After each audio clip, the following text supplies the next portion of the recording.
Ladies and gentlemen, I welcome you all to this lesson, which is going to talk about the most common, or probably the most popular type of food in the world, which is bread. So in order to bake a 700 gram loaf of bread, which is the standard size loaf of bread that you get in the shops, you will need 500 grams of bread flour. Not just any flour, but the one that is called bread flour. Please take note of that, ladies and gentlemen. You will need about 10 grams of salt, 7 grams of instant yeast, 350 milliliters of water, and any additional mix-ins you prefer, because some types of breads have some raisins and they are sweeter than others, but to just make ordinary bread, this is what you need. So can we please focus on this on just making one loaf of bread for now, so that you do not waste too many ingredients in this experimental lesson. So as you can see, those are the ingredients that we're talking about.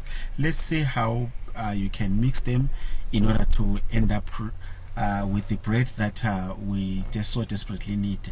So in a large mixing bowl, combine the bread flour and the salt first, and then combine the bread flour and salt in a large mixing bowl. Start by measuring out the specified amounts of bread flour and salt. So pour the bread flour into the bowl, followed by the salt, and then use a whisk or spoon to mix the two ingredients together until they are evenly distributed. These steps helps ensure that the salt is properly mixed with the flour, providing a flavor and even the distribution of the ingredient in the bread dough, because if salt can form its own stone concentrated region at the corner of the bread, it is going to be too salty and people may not want to continue eating the bread. It's very bad and dangerous if it's a business, because they might just assume that you make that mistake with each and every loaf that comes out of your oven. So after that, stir well in the center of the flour, and then add the instant yeast. To make a well in the center of the flour, use your fingers or a spoon to create a hole in the middle of the combined flour and salt mixture. Once the well is formed, carefully pour the specified amount of instant yeast into the center of the well, and this allows the yeast to be incorporated into the dough more easily and helps us activate it to leaven the bread through during the baking process. It's important to ensure that the yeast is added to the center of the well to avoid direct contact with the salt, as salt can inhibit the yeast's ability to rise. After that, gently pour in the water while mixing the ingredients to form a dough. You can do this by adding a small amount of water to the flour mixture, and then use a spoon or spatula to mix the water into the flour gradually, adding more water as needed to reach the desired dough consistency. So it's important to mix the ingredients evenly to ensure that the water is fully incorporated and the dough comes together smoothly.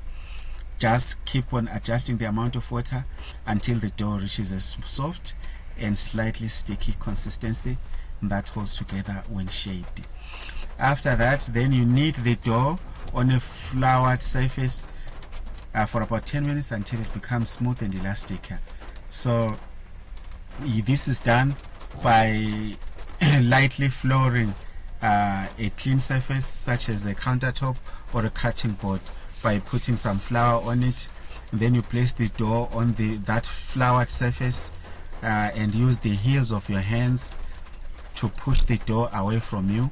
So you fold the dough back over itself and rotate it a quarter turn.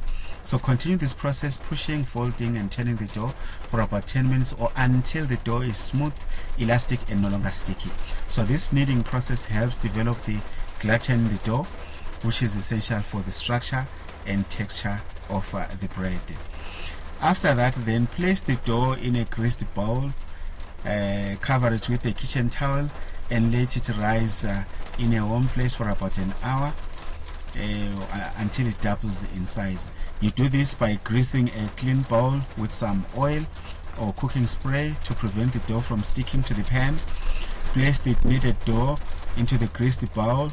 Cover the bowl with a kitchen towel or plastic wrap to create a warm and moist environment for the dough to rise. Put the dough in a warm place such as near the oven or in a sunny spot, and let the dough rise for about an hour or until it has doubled in size. This rising process allows the yeast to ferment and create gas, which causes the dough to expand and become light and airy. So after that, then punch the risen dough to remove any air bubbles and then shape it into a loaf.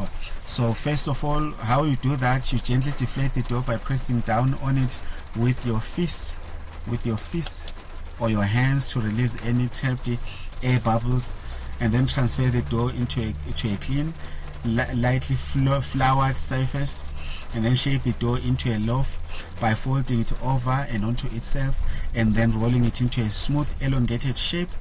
Or in this case, if you have some bread molds, you can just put it inside the mold. The mold is going to guide it into the shape that you want, especially the rectangular square shape. The bread that you get is put inside a mold. You can tuck the edges, if you don't have a mold though, under to create a lighter loaf shape.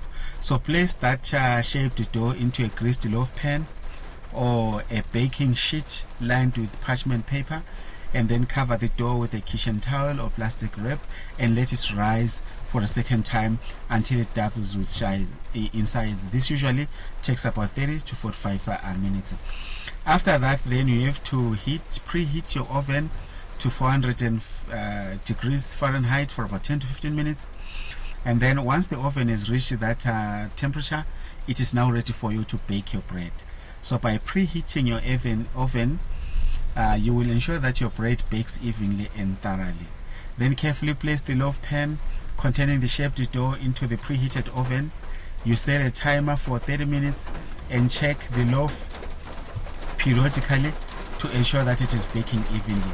Once the bread is golden brown and sounds hollow and tapped on the bottom, it is then ready to be removed from the oven. Use oven mitts to carefully take the loaf out of the oven and let it cool on a wire rack before slicing and enjoying.